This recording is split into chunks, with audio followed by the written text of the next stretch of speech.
So many of you are familiar with my story Metamorphosis by now. I did a whole story sharing on it. I've talked about it at length in other videos. You know about the story and where it went wrong.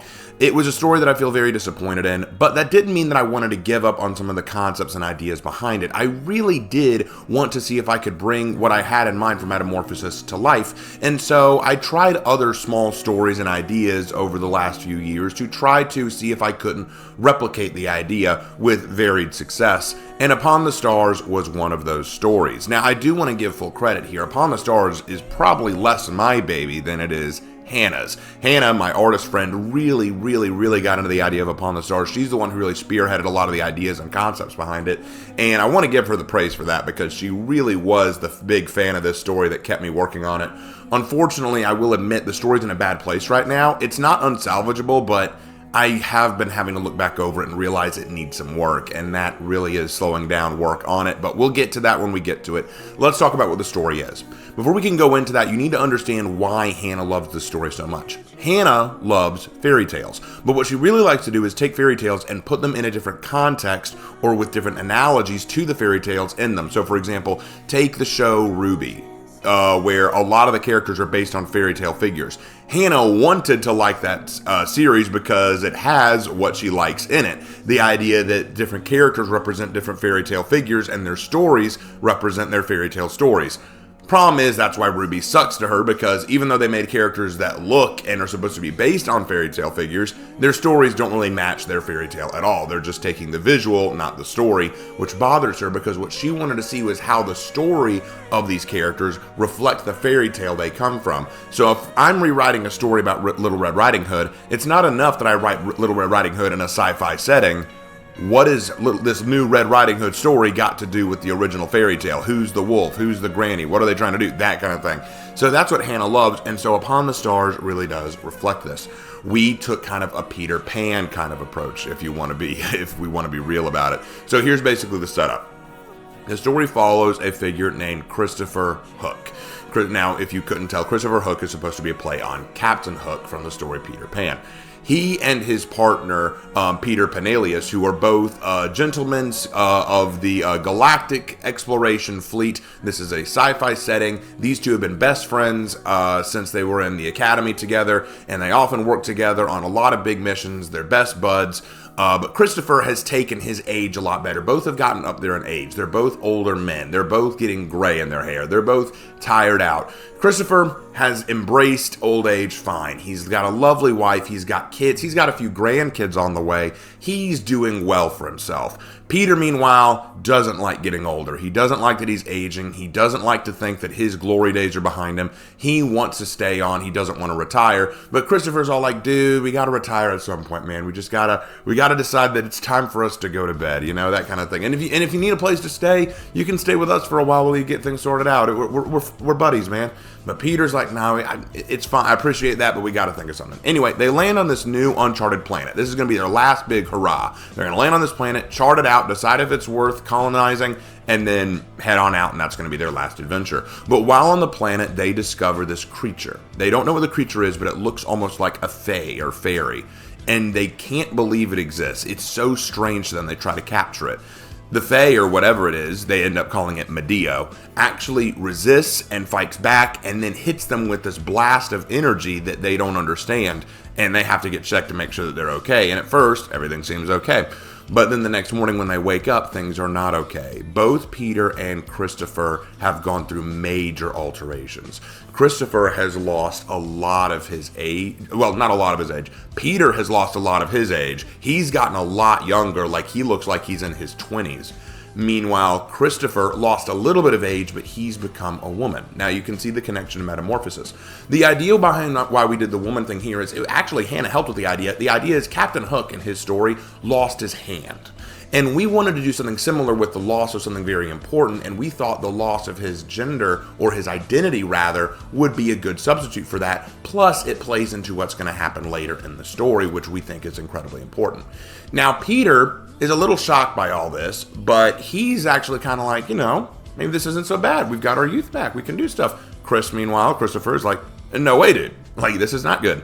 I've changed drastically. I've got a wife back home. I've got kids. I've got to turn back. And also, even if we don't turn back, this planet is dangerous. There's this thing on the planet that we don't understand. We need to, shut down this whole planet.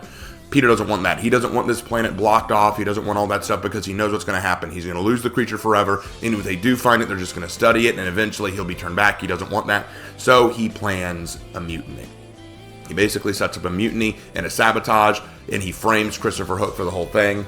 And basically it's his word against Christopher, and he sets it all up so that he's cut off all radio communication to the fleet. He's made sure that they can't get back to him. Him and his ship are forced to go on the run as pirates because of Peter's actions.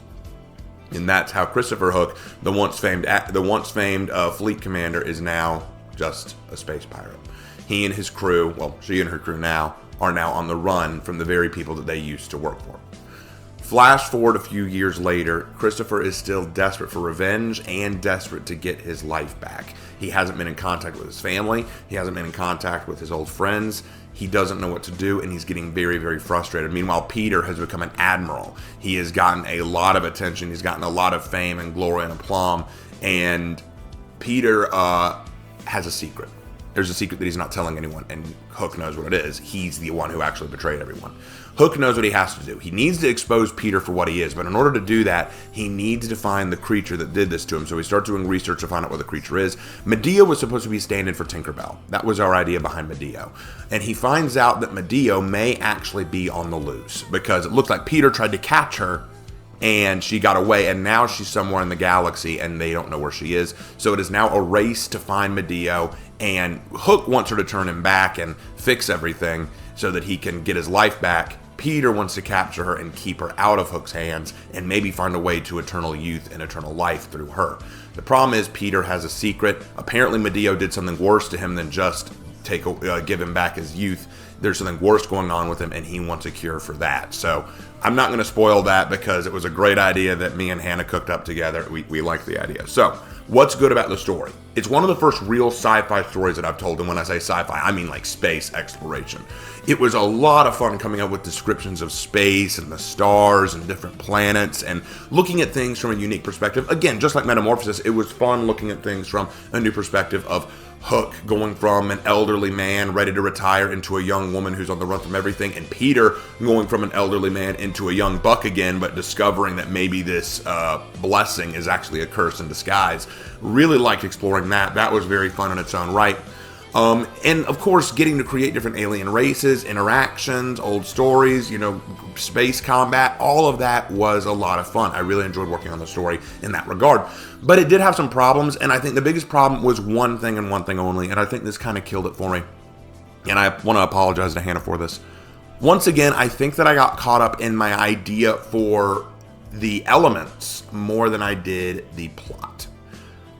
I knew what I wanted to see happen. I knew how I wanted to end the story. I had a plan. But I think I got so caught up in playing around with the elements and ideas and direction that I could take with Hook's story, with Peter's story, with their rivalry, and playing off of some of these ideas, that I lost sight of taking the story to its conclusion. It's kind of like with One Piece. Everyone says it in One Piece, the creator Oda has lost sight of his true goal and just gone off on whatever adventures he feels like.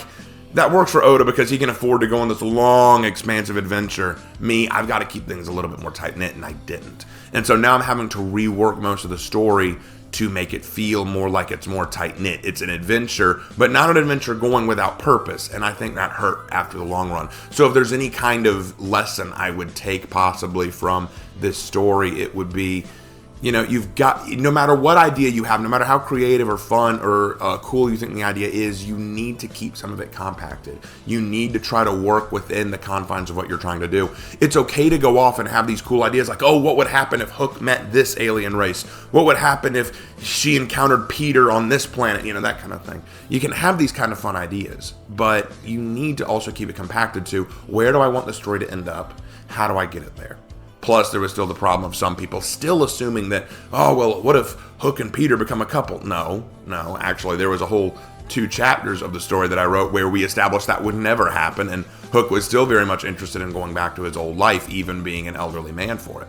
So, regardless of that, that is upon the stars, and I do need to get back to work on it. I'm actually rewriting the story. I'm going back and reworking the story now, but Hannah and I have had a lot of fun talking about the story and working on ideas behind it.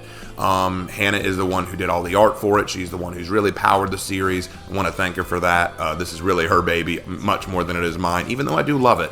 And Hannah, I do some more art for it, you know? I love the art you do for it. But anyway, that's all I have to say for this one. Thank you guys so much for watching, and as always, I will see you in my next video. Take care.